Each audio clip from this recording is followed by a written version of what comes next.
Bon, cette introduction étant terminée, j'appelle Laurent Laroche et Françoise Foursard-Maille, qui sont les deux modérateurs, de venir à ma droite et à ma gauche pour conduire cette séance.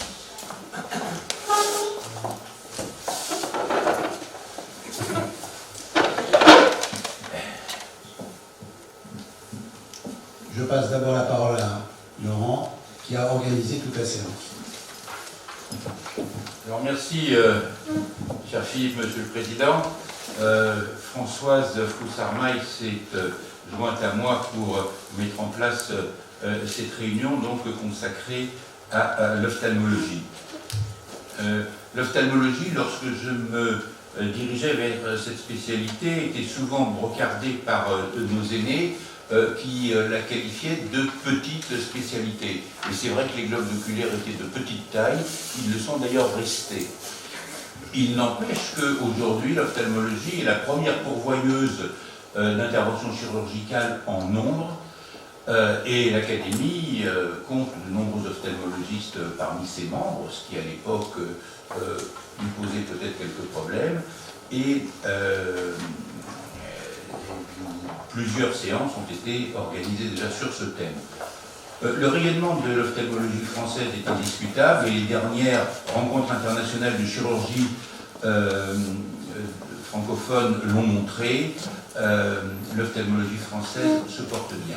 Elle est extrêmement variée et cette variété a profité des grands développements scientifiques et technologiques de ces dernières décennies ainsi que de son décloisonnement. Nous avons donc aujourd'hui choisi de vous présenter un panorama très divers de certains aspects, pas forcément connus, de l'ophtalmologie, en donnant la parole à des intervenants tous et toutes de très grande qualité, qui sont des leaders incontestés dans leur domaine. Voilà, je vais donc donner tout d'abord la parole à Françoise Foursard-Maille, qui, comme certains l'auront peut-être deviné, appartient au service de santé des armées, où elle est la consultante nationale d'ophtalmologie et qui dirige par ailleurs le service d'ophtalmologie de l'hôpital Percy à Clamart. Françoise, à toi. J'ajouterai aussi que son exposé n'est pas que purement livresque, car elle a elle-même été engagée dans des conflits sur le terrain et que quotidiennement elle accueille des patients qui viennent de ces zones de guerre. Merci Laurent. Monsieur le Président, Monsieur le Secrétaire Général, chers collègues, j'ouvre donc le feu, si je puis dire, avec cette présentation sur la traumatologie oculaire de guerre. C'est une belle transition avec le rappel qui a été fait précédemment. Vous verrez qu'il y aura des petites choses en commun avec la chirurgie maxillofaciale et je suis très contente. 18,9%, c'est en fait le chiffre des blessures oculaires retrouvées dans la database épidémiologique de l'armée américaine pendant le conflit Irak-Afghanistan.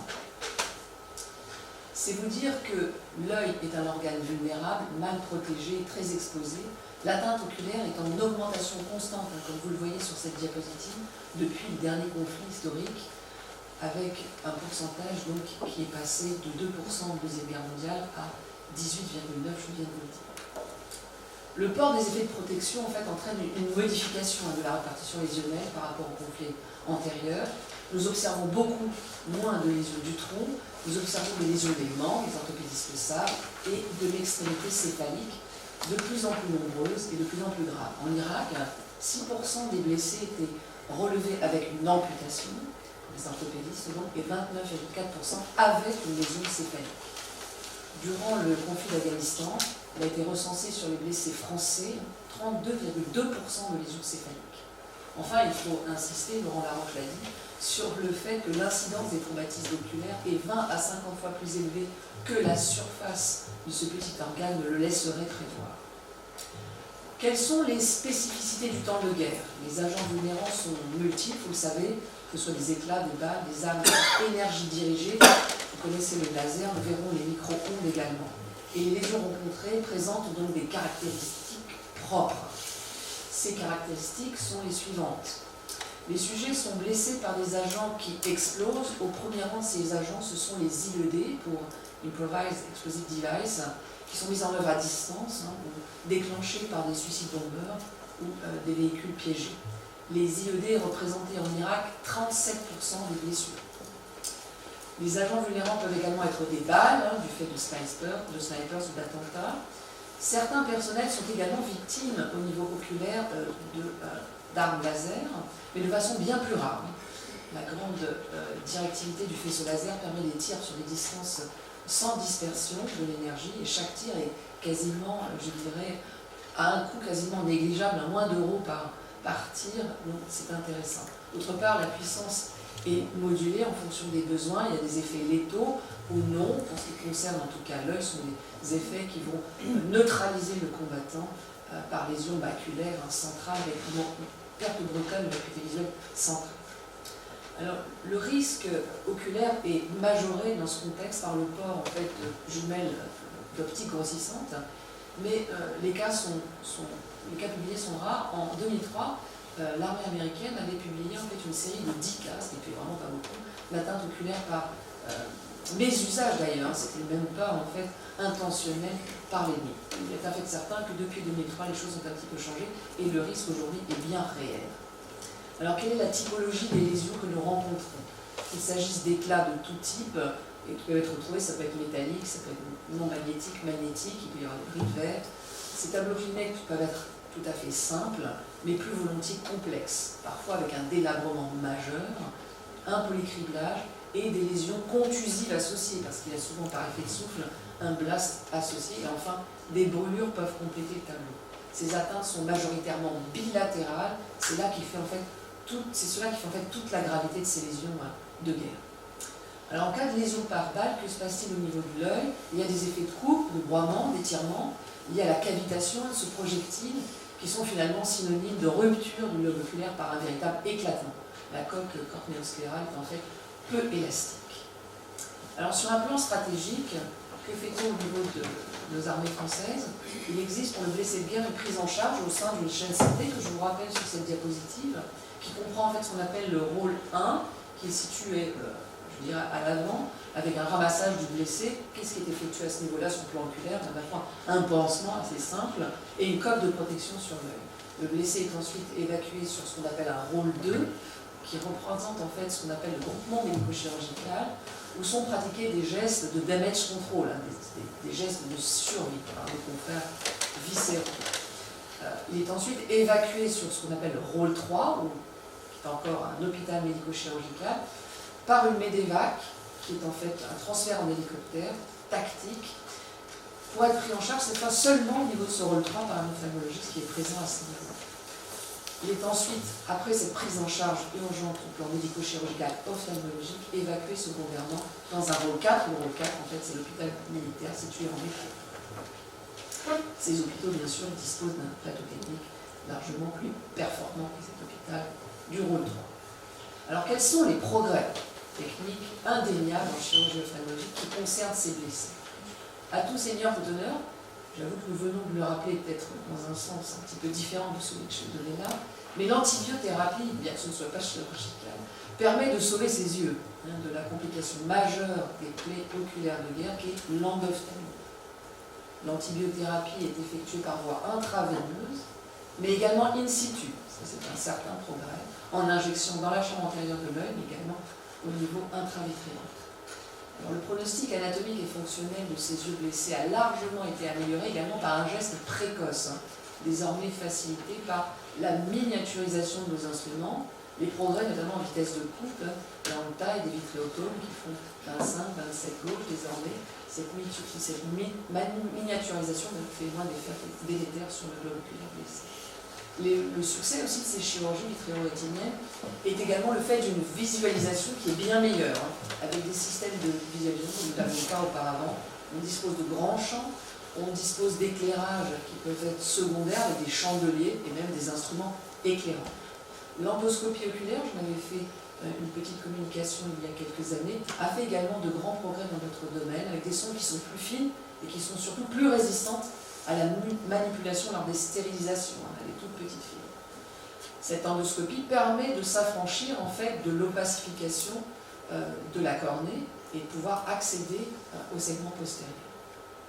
Alors, vous avez ici la prise en charge sur les images du haut, c'est le même patient au fil du temps, d'un œil unique, le deuxième œil était perdu, éclaté, l'aspect donc à J3 tout simplement avec la plaie suturée, la reprise à J5 par vitrectomie d'un hématome dans la chambre antérieure également postérieure, puis à J10 en endoscopie, parce que la cornée était trop édémaciée pour pouvoir accéder à ce décollement de rétine, et enfin à 12 mois avec une kératoprothèse transitoire, afin ensuite de pouvoir accéder également au segment postérieur et réaliser au final une greffe. Quels sont les progrès, je dirais, indéniables en chirurgie au niveau des doctrines? Alors, au niveau des doctrines, il y a bien entendu un parage suture immédiat, mais ce parage suture peut être associé à un geste simple et de courte durée. Phacophagie ou phacoémification pour un cristallin qui aurait été blessé, extraction d'un corps étranger du segment antérieur, mais prise en charge séquentielle pour des blessures des corps étrangers du segment postérieur. Pourquoi dans un deuxième temps? Tout simplement parce qu'il y a souvent un afflux de patients à prendre en charge, donc la chirurgie doit être courte pour dégager le bloc opératoire, et surtout des conditions de visibilité qui sont quelquefois difficiles, comme je vous l'ai dit. En soulignant que ce traitement séquentiel n'est pas une perte de chance pour se blesser au cœur. Les délais de la vitrectomie ont été raccourcis, on les fait à J3, J5, après on les faisait beaucoup plus tardivement. Pourquoi les réduire? Parce que malheureusement, la prolifération vitréo-rétinienne à l'hématome, à l'inflammation, va en fait créer des décollements de rétine récidivants et difficiles à traiter. Quel est le dogme en termes d'éclatement du globe? En Première Guerre mondiale, on éviscérait, on est nucléé sur le champ de bataille. Ce n'est plus du tout le cas. L'éviscération ou l'énucléation est secondaire, c'est une chirurgie mutilante, et l'ophtalmie sympathique a largement, elle, bénéficié de la corticothérapie générale. Voilà un exemple de prise en charge secondaire. Au niveau, je dirais, formation, les anciennes antennes chirurgicales, certains d'entre vous, je crois, les ont connues, ont laissé la place à l'heure actuelle à un nouveau concept de prise en charge de ces blessés, avec des antennes qu'on appelle les ARCS, qui sont plus mobiles, plus agiles, et qui vont pouvoir en fait répondre de façon plus ponctuelle en cas, je dirais, de prévision de forces engagées à certains endroits. Parce qu'en fait, les minutes comptent, notamment pas pour la survie d'un œil, mais pour la survie du combattant. Alors dans ces antennes, ces nouvelles antennes sont intégrées des chirurgiens de la tête, que ce soit des maxillos, des ORL ou des ophtalmologistes et des neurochirurgiens, et nous développons une formation spécifique pour l'ensemble de ces chirurgiens au niveau ophtalmologique. Alors qu'est-ce qu'on enseigne? Des choses simples, mais que tous les chirurgiens peuvent faire très aisément. Tout d'abord, simplement savoir réaliser une cortotomie externe, ça paraît pas grand-chose, mais ça peut sauver en fait un globe oculaire, parce qu'un hématome intraorbitaire va comprimer le nerf optique et le mettre en danger. On enseigne aussi à mettre en place une membrane amniotique. Ces membranes amniotiques sont utilisées dans les brûlures à des stades, je dirais, initiaux des brûlures peu graves, mais elles vont favoriser en fait la réutilisation épithéliale, elles vont diminuer les douleurs, favoriser la récupération fonctionnelle. Elles sont prédécoupées, vous voyez, en forme de disque d'une lentille. Elles sont recouvertes ensuite avec une lentille. Il n'y a pas utilité à les suturer, ça peut être fait en fait par n'importe quel chirurgien. Il y a des dispositifs également prémontés. Elles ont l'avantage, je dirais, en milieu comme ça, un petit peu hostile, d'être en fait lyophilisées, facilement conservables, et elles conservent parfaitement toutes leurs propriétés. J'insiste sur la prise en charge multidisciplinaire, qu'elle soit ophtalmologique, ORL, neurochirurgicale, maxillofaciale et psychiatrique. On l'a vu dans la séance précédente. Elle est à proposer, bien entendu, au stade initial et à multiplier au stade des séquelles, parce que cette prise en charge multidisciplinaire, c'est en fait le seul. C'est aussi un progrès, et ce progrès vient du partage de l'ensemble de nos connaissances. Alors, des exemples d'une coordination ophtalmo-ORL pour un corps étranger par balle, ici, chez ce blessé, une porte d'entrée carboculaire, une balle située au fond de l'orbite, inaccessible pour nos autres ophtalmologistes. Mais par contre, accessible par nos confrères en ORL, avec un abord tout simple, pour eux en endonasal. Vous le voyez là, en quelques instants, la balle est retirée et ma foi, l'affaire est réglée. Coopération avec les maxillofaciales. La maxillofaciale, c'est pour ça que je rebondis, puisqu'on en a parlé en introduction, des reconstructions nous intéressant plutôt au plancher de l'orbite, j'avoue que aux autres parois, avec plaques en titane personnalisées, imprimées en 3D, c'est très intéressant pour nos blessés. Ce sont souvent des blessés mixtes, hein. L'œil est explosé, mais souvent le plancher ou la paroi médiale est explosé également. Donc cette coopération est très intéressante. Voici un exemple. Alors, ce n'est pas un blessé de guerre, on peut considérer que c'est un blessé de guerre, c'est un blessé du Bataclan, une plaie par balle, vous voyez, qui avait en fait exploser le globe oculaire, et il y avait des lésions osseuses, cutanées aussi, prises en charge donc par ophtalmo, ORL et maxillofaciaux avec une reconstruction du plancher, puis un lipofilling avec un résultat à 4 ans, vous voyez, qui est tout à fait odorable pour cette jeune femme. Alors il y a quand même des écueils dans cette chirurgie réparatrice de l'orbite. Reste en fait la problématique des corps étrangers résiduels en intra-orbitaire, comme chez ce blessé par balle également 10 ans auparavant, avec un résiduel, vous voyez, au niveau intra-orbitaire, un corps étranger métallique. Il n'était pas content en fait du résultat à 10 ans, il n'avait pas été implanté, hein, il avait juste une prothèse, je dirais un abaissement de la prothèse, une certaine disgrâce, il voulait être repris. Il a été décidé par le chirurgien qui l'a pris en charge d'implanter une bille intra-orbitaire, reconstruction du plancher avec le maxillofacial, mais j'avoue que c'est un échec, comme vous voyez sur la photo du bas, parce qu'en fait, je pense, à mon avis, la persistance d'un corps étranger d'origine métallique, etc., sur un lieu de conflit plutôt sale, n'est pas souhaitable. Il vaut mieux préférer à ces matériels hétérologues, parfois une greffe dermograisseuse, même si elle va fondre, un lipofilling qu'on va refaire peut-être, des injections d'acide hyaluronique pour redonner à cette qualité un aspect satisfaisant pour le patient. Coordination avec les plasticiens aussi, parce que nous avons bien entendu, je vous l'ai dit en introduction, les blessés de la face par flamme. Donc vous voyez ce blessé qui a été repris par les plasticiens de nombreuses fois. Nous également au niveau oculaire par des greffes de membrane émeutique, c'est assez atroce, je le procède, mais vous avez des chirurgiens aguerris, donc je me suis autorisé ces photos. Un lambeau finalement sur l'œil droit, une tarsographie sur l'œil gauche, avec de multiples greffes de membrane émeutique pour, nous l'espérons, récupérer peut-être l'œil droit sous ce lambeau, et l'œil gauche en tout cas qui a une cornée qui était, j'allais dire, fluo-négative après ouverture de la tarsographie. Au plan pronostic, il faut savoir opposer dans ces traumatismes, je reviens sur le globe, vers différentes en fait, situations. On peut à l'heure actuelle, et les progrès c'est ça aussi au plan pronostic, utiliser des scores. Donc en chirurgie traumatique oculaire, on utilise un score qui s'appelle l'OTS, qui prédit en fait à 6 mois, c'est assez intéressant, et de façon très très fiable, l'acuité visuelle finale en fonction de l'acuité visuelle initiale et des lésions qu'on observe, essentiellement la rupture d'un globe qui est très délétère, l'endophtalmie, je vous l'ai dit, c'est un combat permanent, la perforation du globe, donc un orifice de sortie, un décollement de rétine ou l'absence de réflexe congénital. En fonction de ce score de 1 à 5, et parfois on peut avoir une idée à 6 mois du pronostic en termes fonctionnels. Un petit exemple, la même blessée que tout à l'heure, un score OTS 1 à 1, donc très péjoratif, effectivement elle a perdu la vision, forcément un globe explosé. Et dans le deuxième cas, sur votre droite, une plaie par un petit corps étranger, faible vélocité, faible énergie cinétique, petite taille, une plaie cornéenne toute petite, une plaie du cristallin, un petit corps étranger dans le vitré qui va être enlevé. On fait une phacophagie, on met en place un implant et une restitution quasi ad intégram avec un implant chez ce sujet blessé.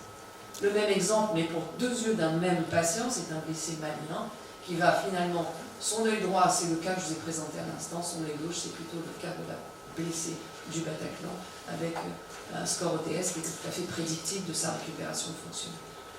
Alors il ne faut pas oublier malheureusement les complications et les séquelles, qui sont les écueils que l'on peut rencontrer chez ces blessés oculaires. Complications tardives, on a parlé un petit peu de famille sympathique. Métallos, il y a des corps étrangers qui sont en cuivre ou en fer, qui sont malheureusement laissés in situ, pour ça qu'il faut quand même les enlever au niveau oculaire. Les décollements de rétine et la phtise malheureusement du globe oculaire. Vous avez un exemple en bas, je m'arrêterai sur cette petite photo de cette jeune femme. Alors ce ne sont pas ses yeux naturels, ce sont en fait 2 prothèses. Elle n'est pas éviscérée, donc voilà, mais c'est une dame aveugle, mais avec un résultat esthétique qu'on peut considérer comme relativement honorable pour cette jeune femme. Alors, au stade des séquelles, les progrès, c'est également la reconstruction de, je dirais, l'ensemble de cette tunique oculaire. Je ne déflore pas le sujet de mon confrère Louis Offard sur la thérapie cellulaire, il va vous en parler très longuement. On est aidé d'ailleurs actuellement par ce qu'on appelle les bioimpressions, hein, de, je dirais, la matrice qui va supporter ces cellules régénératrices, que ce soit au niveau de l'épithélium, au niveau du stroma. Je vais insister donc plutôt peut-être sur la reconstruction irienne qui ne sera peut-être pas abordée. Il existe maintenant des iris artificiels qu'on peut glisser dans le sac capsulaire ou dans le sulcus et qui, ma foi, permettent de reconstruire cet iris et de lutter contre la photophobie de ces patients. On a également des progrès faits grâce à l'impression 3D et la connectivité, la connexion, on va dire, et la réalité augmentée sur certains dispositifs. Les verres scléraux vont bénéficier prochainement de ce genre de choses qui peuvent aider, bien entendu, les patients moins blancs-verriants ou peu voyants. En conclusion, je dirais que des progrès majeurs au plan anatomique ont été effectués depuis les premiers, je dirais, grands conflits mondiaux, grâce à une chirurgie du lobe oculaire, des annexes réparatrices, conservatrices, il faut quand même le dire. Mais le chemin est encore long pour la réhabilitation fonctionnelle complète de ces patients. Il y a des aides visuelles, bien entendu, comme dans toutes les pathologies rétiniennes. Il y a des substitutions de sens aussi pour ces patients. Substitutions de sens avec des caméras et des impulsions tactiles, des rétines artificielles qui voient le jour, des régénérations, vous le savez, axonales des fibres néantiques par thérapie génique et également neuro-remplacement. Donc, il y a plein de projets, je veux dire, tout ça est très enthousiasmant. Alors, pour faire face au conflit futur, puisqu'il faut quand même faire un petit mot de ce qui va peut-être arriver et qui va arriver, on va avoir dans le service de santé à faire face à des conflits qu'on appelle de haute intensité. C'est un véritable défi logistique pour nos services. C'est cette raison qui a fait évoluer nos structures, je dirais, de projection, pour être, je dirais, léger, mobile, et dans un respect du poids-volume. Il ne faut pas croire qu'on puisse emmener tout un bloc opératoire sur son dos, mais pour donner la plus grande chance possible à ses blessés, avec un préavis de positionnement très rapide, etc. Donc ça, c'est une nouveauté sur le plan logistique. Parlons maintenant des autres armes, si je puis dire. Vous avez entendu parler du laser. Il nous intéresse, nous, ophtalmologistes, bien entendu. Ces armes sont arrivées à maturité, bien que normalement, on n'est pas à les utiliser compte tenu des conditions jeunesse. Tout le monde, bien entendu, ne les signe pas. Il y a des réflexions à avoir sur la protection des combattants dans ce domaine-là. Les armes à micro-ondes font donc leur apparition, et ce sont aussi des projets, je dirais, de recherche pour les services de santé, parce que c'est l'enjeu de demain en matière de protection oculaire. On ne connaît pas les effets, je dirais, d'utilisation, je dirais, pas quotidienne, mais enfin prolongée de ces armes. Je parle en fait de fusils électromagnétiques anti-drones, donc les combattants les utilisent, mais également de canons électromagnétiques pour disperser des foules. Donc tout ça, on ne connaît pas les effets de ces ondes sur l'œil, et c'est donc un enjeu pour nous. Je vous remercie de votre attention.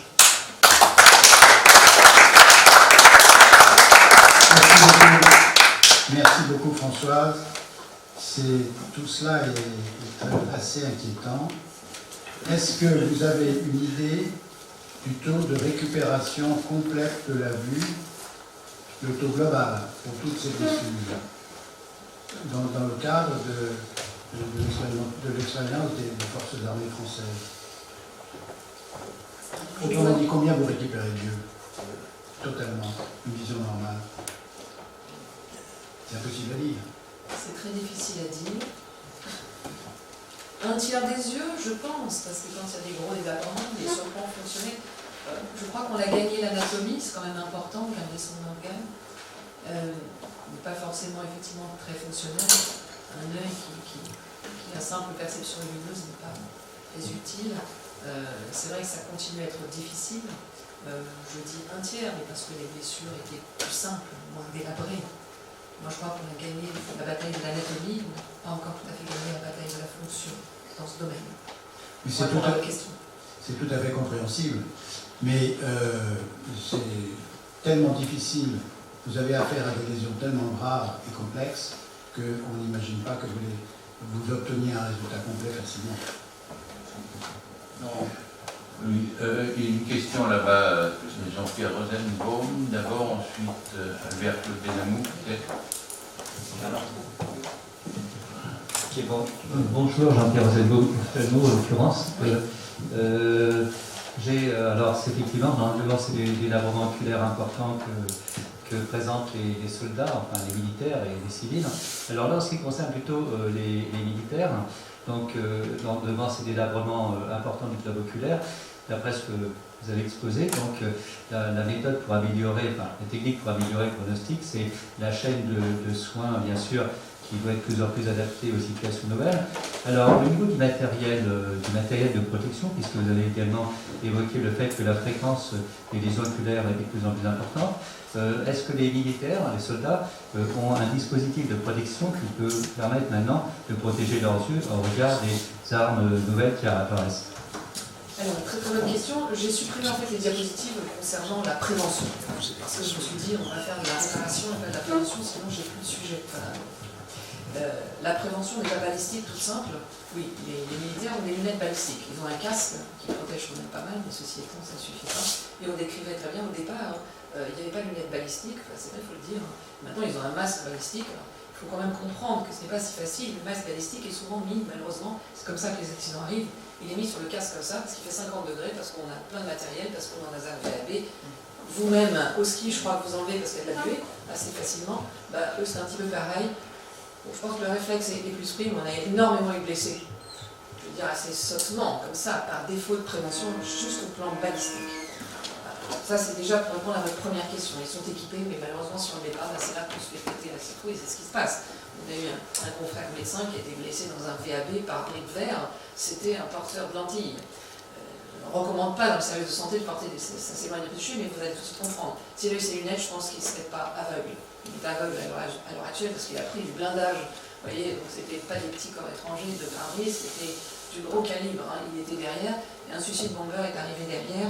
Bref, il le regardait bien de près comme ça avec ses petites lentilles, ça n'a pas suffi. Hein. Il aurait eu peut-être des lunettes. Alors on n'est pas ces lunettes balistiques, vous voyez, dans le VAB, c'est dommage. Je pense qu'il ne serait pas aveugle aujourd'hui. Première réflexion. Par rapport aux armes nouvelles, effectivement, c'est très très contraignant. On ne peut pas savoir quelle est la longueur d'onde utilisée par l'ennemi, entre guillemets. Donc jusqu'à présent, ce sont plutôt en fait des accidents, comme ça a été décrit aux États-Unis. Hein. Nous aussi, on a eu des accidents parce que, ma foi, les militaires ne font pas attention, ils se visent eux-mêmes. Enfin, voilà ce qui se passe, on ne fait pas attention. Mais il n'y a pas de protection par lunettes spécifiques si on ne connaît pas la longueur d'onde d'en face. C'est une vraie problématique. On peut se protéger à l'entraînement quand on utilise des longueurs d'onde qu'on connaît, mais malheureusement, si le voisin n'utilise pas les mêmes, on est un peu penaud.